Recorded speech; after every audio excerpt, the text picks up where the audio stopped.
আসসালামু আলাইকুম। আজকে আমরা ইসলামী বইমেলা পবিত্র সিরাতুল নবী সাল্লাল্লাহু আলাইহি সাল্লাম উপলক্ষে ইসলামী বইমেলা আমরা আছি।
জানতে চাব আসলে ইসলামিক যেই সাহিত্য, সেই সাহিত্যর ব্যাপারে আমাদের যেই বইয়ের ভিতরে যে সাহিত্য আছে বা বইয়ের বাইরেও অনেক ধরনের ছোট ছোট সাহিত্যর বিভিন্ন কালচারাল আমরা অনুষ্ঠান যেখানে যাই, তো এর ব্যাপারে আমি জানতে চাবো যে আপনার বইমেলার ব্যাপারে, আপনার এই ইসলামিক বইমেলার ব্যাপারে আপনার মানে মনস্তান্ত্রিক ধারণা।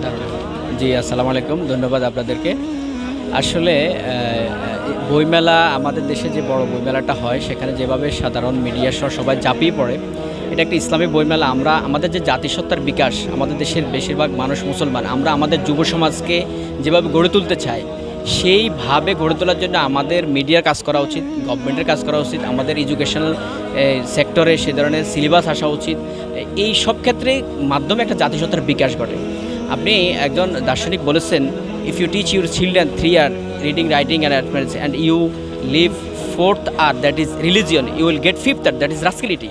অর্থাৎ আপনি যদি ধর্মকে বাদ দিয়ে দেন, আপনার বাচ্চা যত মেধাবী হোক না কেন, আপনি কিন্তু you will get 5th R, that is rascality. আপনি সে বর্বরতা পাবেন, নোংরা পাবে। আজকে সেটা আমরা পাচ্ছি। আমরা ধর্মকে একদম পাশ কাটিয়ে যাচ্ছি। ধর্মর বিষয়গুলো আসলে আমাদের একটা রাষ্ট্রীয়ভাবে কেমন যেন এক ধরনের নেগেটিভ চিন্তা হয়, যার কারণে আমাদের যুব সমাজ, আমাদের বাচ্চারা গড়ে উঠতেছে ধর্মবাদে একটা রাস্কেল একটা সমাজ আমরা গড়ে উঠতেছি। সেখানে হত্যা, দর্শন, খুন, রাহাজানি, আজকে ঘুষ, দুর্নীতি, অহরহ দুর্নীতি হয়ে যাচ্ছে এবং এই সামাজিকভাবে যে অধপতন হচ্ছে, এর কারণ হচ্ছে ইসলামী মূল্যবোধকে আমাদের রাষ্ট্রীয়ভাবে নেগেটিভলি দেখা। আমি কর্তৃপক্ষের নিকট এইভাবে বলতে চাই যে আমরা যদি আমাদের সমাজকে, আমাদের আগামীর বাংলাদেশকে সুন্দরভাবে বিনির্মাণ করতে চাই, তাহলে আমাদের এই যুব সমাজকে ধর্মীয় অনুভূতির মাধ্যমে গড়ে তুলতে হবে। আর ধর্মীয় অনুভূতির মাধ্যমে গড়ে তোলার জন্যই আজকের যে বইমেলা, এই মেলার পথ যত প্রসার হবে, যত বেশি আসবে, যত বেশি বেশি বই আসবে, লেখক তৈরি হবে, পাঠক হবে, তত বেশি আমাদের যুব সমাজ ভালোভাবে গড়ে উঠবে, তাদের মন মানসিকতা, চিন্তা চেতনা পজিটিভলি গড়ে উঠবে। আমরা মনে করি এই জাতীয় মেলার আরও বেশি প্রচার হওয়া দরকার, রাষ্ট্রীয় পৃষ্ঠপোষকতা আসা দরকার। এবং আমি যারা ইসলামী দল আছে, বড় ধরনের রাজনৈতিক দল, সামাজিক বিভিন্ন অর্থনৈতিক বিভিন্ন ধরনের আর্থিক প্রতিষ্ঠান রয়েছে, তাদের উচিত এই জাতীয় মেলার জন্য স্পন্সর করা, বড় ধরনের আয়োজন যেন হয় এবং জাতীয়ভাবে যারা ভালো লিখছেন তাদেরকে একটা সাহিত্য পুরস্কার দেওয়া বড়োভাবে, তাহলে আরও নতুন নতুন লেখক বেরিয়ে আসবে। তো আজকের এই মেলা এসে ভালো লাগছে, মানুষ আসতেছে। তারপরে আমরা আহ্বান করব আরও যেন বেশি বেশি যুব সমাজ এদিকে আসে, আরও বেশি ইসলামী শিক্ষায় নিজেকে দীক্ষিত করে, নিজের দীক্ষা লাভ করে এবং নিজের ব্যক্তিগত জীবন, পারিবারিক জীবন, সামাজিক জীবন, রাষ্ট্রীয় জীবনে আমরা যেন একটি সুন্দর সমাজ গঠন করতে পারি। সেই গঠন করার জন্য যেই জ্ঞানের আলো দরকার, সেটাই এখানে আছে। এই মেলা থেকে আমরা যেন উদ্ধার করতে পারি। আমি একটু আরেকটা যোগ করতে চাই আপনার সাথে, যে ইসলামিক সাহিত্য আপনার যুব সমাজের যে নতুন প্রজন্ম আছে, সেই প্রজন্মকে আসলে কিভাবে মোটিভেট করে ইসলামিক মাইন্ডে নিয়ে আসতে পারে এই সাহিত্য, সেই ব্যাপারে এটা কি শুধু মানে যত বেশি পাঠক বাড়বে তাতে করে কি সাহিত্যের উন্নতি হবে, নাকি এই সাহিত্যগুলো আমাদের আমরা যারা পাঠক আছি তারা নতুন পাঠক তৈরি করতে আমরা নিজেদের দায়িত্ব নিতে হবে? না, এটা তো অবশ্যই সকল মহলেরই দায়িত্ব রয়েছে একজন পাঠক তৈরি করা। আসলে একটা বই, একটা মনে করা হয় যে একটা বই যখন আপনার কাছে থাকে, আপনি যখন বইটা পড়তেছেন, আপনি সেখান থেকে লিসন নিচ্ছেন, সেটা আপনার ব্যক্তিগত জীবনে যথেষ্ট পরিমাণে প্রভাব বিস্তার করে। এই জন্য ভালো ভালো বই পড়তে হবে, পড়ার মাধ্যমে যুব সমাজ মোটিভেটেড হবে। সেখানে ভালো বই পড়ার বিষয় আছে, ভালো লেখকের বিষয় আছে এবং এই মোটিভেশনের জন্য আসলে আমি মনে করি পৃথিবীর সর্বশ্রেষ্ঠ বই হলো আল কোরআন। যা মোটিভেশনের জন্য আল কোরআনের মতো চমৎকার।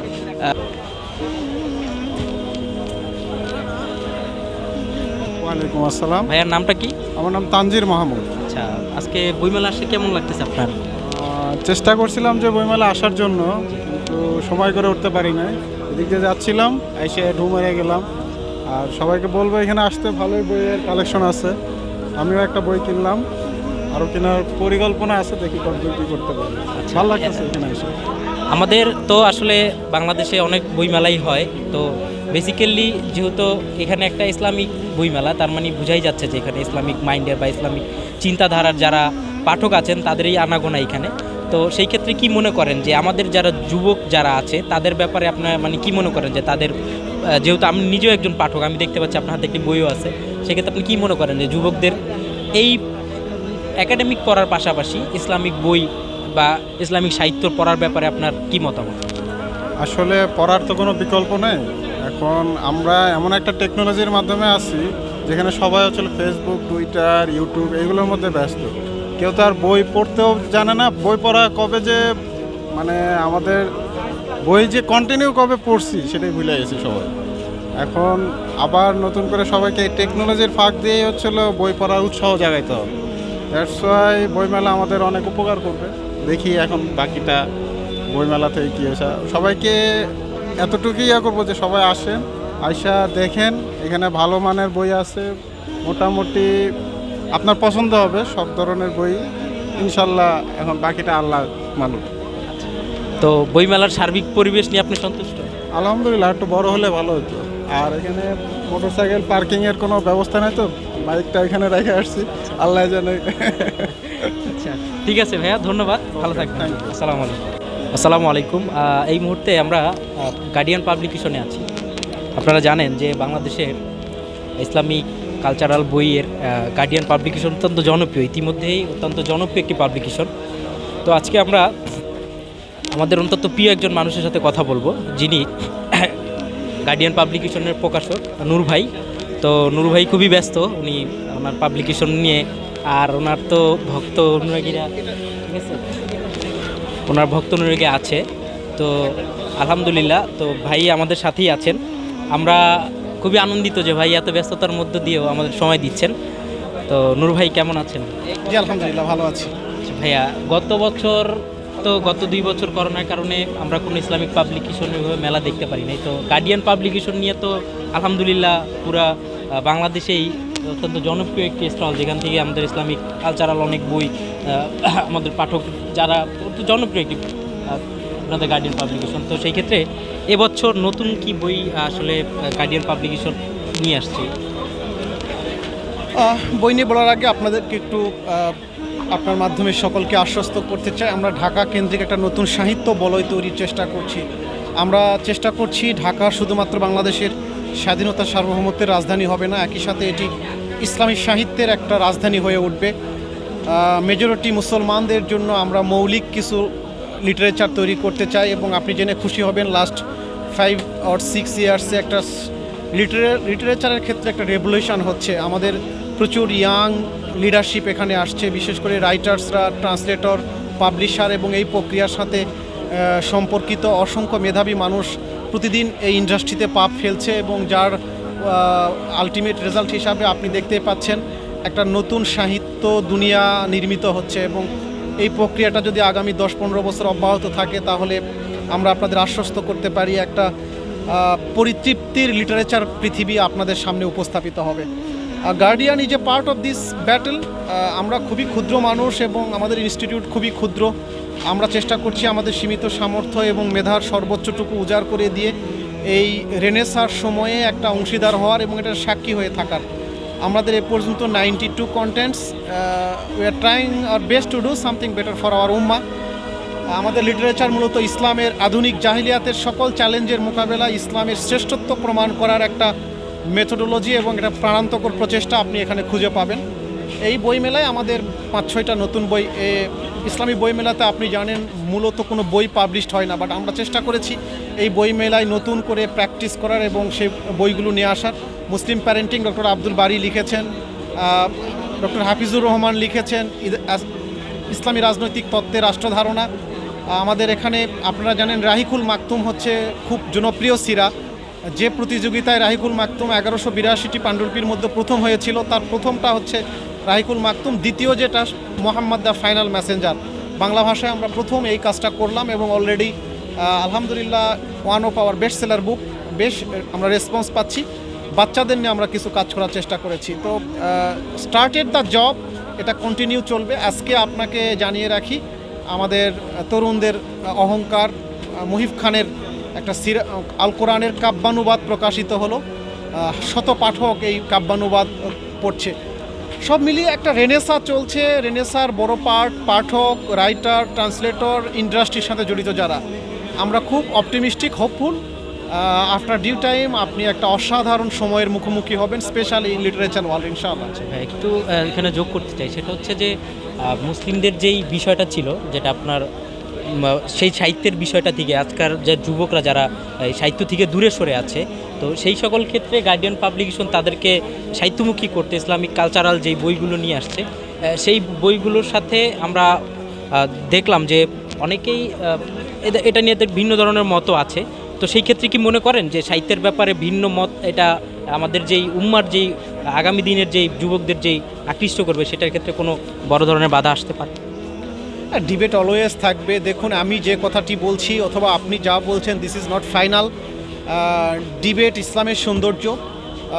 বুদ্ধিভিত্তিক ডিবেটকে বুদ্ধিবৃত্তি দিয়েই মোকাবেলা করা উচিত। আমরা যে লিটারেচার তৈরি করছি এটা কোনো ফাইনাল মেসেজ না এবং এটা দালিলিক কোনো প্রমাণ না। লিটারেচার মানে মত, ওপিনিয়ন প্রেজেন্ট করা। আমাদের রাইটাররা চিন্তা এবং চিন্তা মানুষ থেকে তাদের মেসেজগুলো জাতির সামনে প্রেজেন্ট করছে। এর কাউন্টারে লিটারেচার তৈরি হচ্ছে এবং এটি হবে যতদিন পর্যন্ত দুনিয়া থাকবে। ডিবেট পাল্টা ডিবেট হবে, বাট বুদ্ধিবৃত্তিকে কখনোই ক্ষমতা অথবা প্রতাপ দিয়ে আটকে দেওয়া উচিত নয়। কোনো কিছুকেই দমিয়ে দেওয়ার প্রচেষ্টা কখনোই শুভ হয় নাই, ভবিষ্যতেও হবে না। আমরা বরাবর বলি যে বুদ্ধিবৃত্তিতে যে ডিবেট থাকবে সেটিকে আমরা উদাত্ত আহ্বান জানাই এবং আমরা পাল্টা চ্যালেঞ্জও করি যে বুদ্ধিবৃত্তি দিয়ে মোকাবেলা করা হবে। এবং আপনি জানেন, ইসলামপন্থীদের ব্যাপারে একটা বড় অভিযোগ ছিল, তারা মানে তলোয়ারের ভাষায় কথা বলতে চায়, তারা মানে অস্ত্রের ভাষায় কথা বলতে চায়। আমাদের যে লড়াইটা সেটি হচ্ছে আমরা বুদ্ধিবৃত্তিকে বুদ্ধিবৃত্তি দিয়ে মোকাবেলা করতে চাই, আমরা কলমকে কলম দিয়ে ফেস করতে চাই, আমরা সাহিত্যকে সাহিত্য দিয়ে, চিন্তাকে চিন্তা দিয়ে আমরা ফেস করতে চাই। তো এখন যেটা হয়েছে আপনি জানেন, চরমপন্থার এগনিস্টে একটা বুদ্ধিভিত্তিক ব্যাটেল চলছে। ইদানিং সেটিকে যদি আপনি স্পেস না দেন, সেটিকে যদি আপনি গলা টিপে হত্যা করতে চান, তাহলে এটা লিটারেচার দুনিয়ার জন্যই শুভ হবে না। তো আমরা বাংলাদেশের সকল স্টেট মেকানিজমের কাছে উদাত্ত আহ্বান জানাই, তারা যেন সকল চিন্তাকে জায়গা থেকে দেখে, নিজের মতোকে যেন কেউ না দেখে। বিশেষ করে যারা স্বাধীনতার কথা বলে, যারা freedom of speech, freedom of thought নিয়ে যারা অনেক বেশি কথা বলে, তাদের বুদ্ধিভিত্তিক দ্বৈনতা ফুটে উঠে যখন স্পেসিফিক একটা চিন্তাকে জোর করে দমিয়ে দেওয়া হয়। আপনি এই বইমেলা নিয়ে দেখছেন মূলধারার কোনো মিডিয়া কভার করছে না, তাতে কি হয়েছে? তাতে আমার বিশ্বাস মূলধারার মিডিয়াকে লজ্জা অনুভব করা উচিত, তাদের শাই ফিল করা উচিত। তাদেরকে পাশ কাটিয়েই হাজারো লাখো পাঠক বইমেলায় এসেছে এবং আলটিমেটলি এটি আসবে। এটিকে বন্ধ করলে বিকল্প ব্যবস্থাপনা তৈরি হয়ে যাবে। তাই জন্য আমি সকল পক্ষকে উদাত্ত আহ্বান জানাই, সহিষ্ণুতা, ম্যাচুরিটি, বিচক্ষণতার সাথে সব কিছু ডিল করা উচিত এবং সাহিত্যকে কেবলমাত্র সাহিত্য দিয়েই মোকাবেলা করা উচিত। ঠিক আছে ভাইয়া, ধন্যবাদ। আমরা এতক্ষণ নূর ভাইয়ের সাথে কথা বলছিলাম, যদি ওনার ব্যস্ততা অনেক, আমি কথা বলতে পারবো না এতটা সময়, উনিও আমাকে হয়তো ওইভাবে সময় দিতে পারছেন না। তো ভাইয়া এইবার সবচেয়ে বেশি সেল হচ্ছে কোন বইটা? ইসলামী রাজনৈতিক তত্ত্বের রাষ্ট্রধারণা ডক্টর হাফিজের বইটি পাঠক মহলে ব্যাপক সমাদৃত হয়েছে। এই বইয়ে আমরা যারা একটা মুক্তির সমাজ দেখতে চাই, যারা একটা মানে ইসলামী সমাজের স্বপ্ন দেখি, তারা অনেক ক্ষেত্রেই একটা একাডেমিক বোঝাপড়ার অভাব বোধ করি। একটা মোটা দাগে কথা বলি ইসলামী রাষ্ট্র, ইসলামী সমাজ, বাট এটা আমাদের স্কলাররা কিভাবে দেখেছেন, ইসলামী রাষ্ট্র ব্যবস্থাপনা কেমন, স্টেট মেকানিজম কেমন, স্টেট অ্যান্ড পলিসি কেমন, সব মিলিয়ে একটা এই বইটি লেখক তার বয়ানে লিখে নাই, আমাদের স্কলাররা কিভাবে রাষ্ট্রযন্ত্রকে দেখেছে। তো এটা আমাদের তরুণদের ভীষণ ভালো লাগার একটা বই হয়ে উঠেছে। ইতিমধ্যে আমরা কয়েক হাজার কপি আমরা পাঠকদের কাছে পৌঁছাতে পেরেছি এবং এই বই মেলার বেস্ট সেলার ইসলামী রাজনৈতিক তত্ত্বের রাষ্ট্রধারণা। আচ্ছা ভাই, আমি লাস্টে একটা কোশ্চেন করব, তার ভিতর দিয়ে শেষ করবো। সেটা হচ্ছে যুবকদের ইন্সপিরেশনের ব্যাপারে কি কি বইগুলা, এখন ধরুন যুবকরা অনেকেই ডিপ্রেশনের বিভিন্ন জায়গা থেকে তারা দেখা যায় একাডেমিক পড়ালেখার ক্ষেত্রেও অনেকটাই পড়ালেখা বাদ দিয়ে দেখা যাচ্ছে যে অন্য কোনো সাহিত্যতে তারা ঢুকে যাচ্ছে। সেই ক্ষেত্রে যুবকদের ব্যাপারে এমন 4টি বই সাজেস্ট করেন যেগুলো যুবকদের মানে তাদের নৈতিক মূল্যবোধ জাগ্রত করার, অনুপ্রাণিত করার ক্ষেত্রে কাজ করতে। আমার পক্ষে স্পেসিফিক বই বলাটা একটু কঠিন। অ্যাজ এ পাবলিশার কাছাকাছি আমার জন্য না, আমি বলতেই চাই না এটা, যেহেতু আমি পাবলিশার এবং এটার আমরা সকলে ফ্রেন্ডস, আমাদের এখানে যারা পাবলিশার যারা আছে, আমরা প্রত্যেকে একটা দারুণ বোঝাপড়ার মধ্য দিয়ে যাই। আমি এই ডিবেটে যেতে চাই না, বাট আপনাকে একটা ব্যাপার বলি, ডিপ্রেশনের ব্যাপারটা লিটারেচার সমাধান করতে পারে না। আমি ডিপ্রেশন যে কারণে তৈরি হয় সেই কারণগুলো, এগুলো একটা মেডিকেল সায়েন্সের ইস্যু, এগুলো মেডিকেল আমাদের এখানে এ ব্যাপারে উনি কাজ করেন, এই ডিপ্রেশন নিয়ে আমাদের কাজ করেন। আমরা শুধু বলবো যে আজকে আমরা যে সমাজ ব্যবস্থা গড়ে তুলেছি তাতে ডিপ্রেশন আসাটাই স্বাভাবিক। এটা একদিনে নির্মিত হয়নি। তিলে তিলে আমরা এমন একটা বাজে সমাজ তৈরি করেছি যেখানে ডিপ্রেশন, আত্মহত্যা, রেপ, খুন, দুরাচার চলবে। এখান থেকে মুক্ত হতে হলে একটা ইনস্ট্যান্ট কোনো মুখরোচক কোনো সমাধান নেই আসলে, অথবা একটা সাহিত্যের ব্যাপারে কোনো সহযোগিতা করতে পারি? Literature will be a little part but it not the final solution. আমরা লিটারেচারের মাধ্যমে কিছু মনস্তাত্ত্বিক সলিউশন করতে পারি, বাট ডিপ্রেশনের মতো ভয়ঙ্কর ব্যাধি থেকে আমাদের রুখে দাঁড়াতে হলে নতুন একটা পজিটিভ সমাজ বিনির্মাণ করতে হবে আর কি। তো আমাদের বেশ মোটিভেশনাল বই, ইসলামী লিটারেচারে বেশ কিছু মোটিভেশনাল বই আছে। এটা আপনারা রকমারি সহ বাংলাদেশের বিভিন্ন অনলাইন প্ল্যাটফর্মে আপনি ইসলামী মোটিভেশনাল বই দিলে সার্চ করলে আপনি অনেকগুলো বই পাবেন, খুঁজে পাবেন ইনশাআল্লাহ। জি ইনশাল্লাহ। Thank you. হ্যাঁ, আপনাকে ধন্যবাদ। ইনশাল্লাহ। তো আমরা নূর ভাইয়ের সাথে কথা